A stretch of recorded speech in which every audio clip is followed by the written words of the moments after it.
We're currently in the midst of, I guess, searching for a intro location here. This is like 2 days after we've got here. We have a car now. Maybe we'll give a little car explainer later. But it's fascinating because it just like is beautiful. And it's just a very harsh environment. And but here it is. Here it is. Here's the people. Here is the beauty. Here is the nature. Here's someone on a bench over there, which we should not bother. Yes. Oh, it continues. Look. Yeah, no. That will be the shot to do, is we can set up and just walk back, because there's this wonderful little pathway here, and the pathway has large straight sections, so just get to the end of the pathway and walk towards the camera. Pretty much. Even the car, like, it's just fascinating, because this whole island is just beautiful, but like, here's a road, here's a car. Yep. Here's like all of these normal things. I mean, I think I came here with some, not bias, but that society would function differently, or there would be much more struggle. And maybe the French subsidy, or not even the EU subsidies, are what enables a more normal life. But like, none of the prices are insane.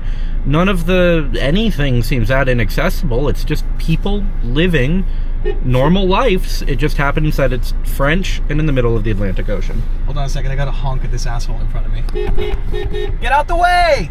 The camera has cooked. We went back for a Wi-Fi reload. A Wi-Fi reload indeed. At the hotel. There's no 4G anywhere. Yeah, well, there's nothing anywhere. Yep. Now we're going to the airport for two reasons.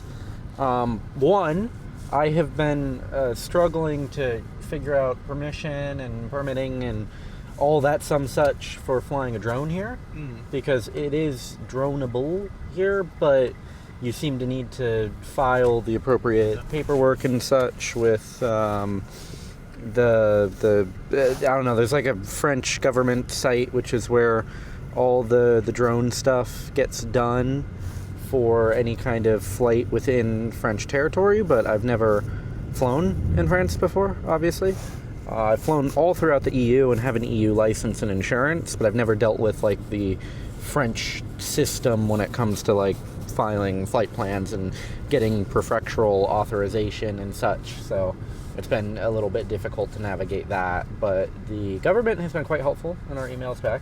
So we're going to talk to them maybe. I don't think I need that, but we'll visit them about that. And then Andrew wants to see if we can maybe get on the apron or something to film the 737 coming, because we're doing our whole little docu thing, and it would be quite cool to try and get footage of that isn't just standing outside the chain link fence. Yeah, because that's depressing. Yeah, chain link fence is depressing. So, on to the airport and up the little road guys that are roading. And rather comically, we've found at the airport, now the tiny little plane that takes you between the islands is There she goes. doing its little 32 euro island service. 3-minute service. 3 minute and 32 euros round trip. It's basically a shuttle bus that's subsidized to all hell. We like good thick subsidy stuff. And on the note of nice government subsidies, we have the actual sign talking about the airport, and they spent 8.1 million euros on this airport. That's quite a lot. Yeah, that's a lot of money on an airport, but you know, it doesn't need an airport, so I guess that makes sense. It is a lifeline. Andrew is inquiring about the car for Monday, so we can hopefully get the plane. And you know, accessibility of the island is a little bit easier if you have a car. It might be rainy, a whole slew of reasons.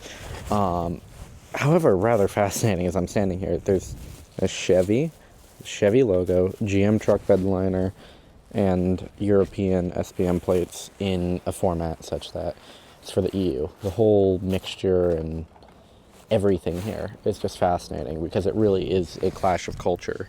You have European road signs, European infrastructure, European roads, North American vehicles. You're in North America. It just continues to be quite the clash. Has he been boring you guys?